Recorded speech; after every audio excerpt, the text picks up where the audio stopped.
大家好啊，我係阿 Ben 梁若雄。對於人生有三得嚟講呢，我相信每一個人都有佢自己獨特嘅唔同嘅見解。但係對於我嚟講呢，呢個得就唔係得到嘅得，而係《道德經》入邊呢一個得。人生有三得呢個理解，有可能我係錯嘅，但係對於我個人嚟講，人生嘅三得就係慈悲、智慧同埋勇氣。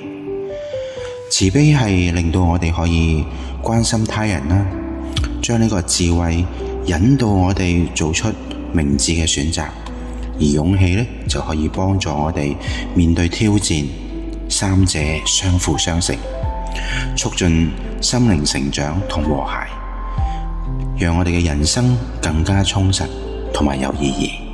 呢個就係我對人生有三得嘅個人見解。多謝大家。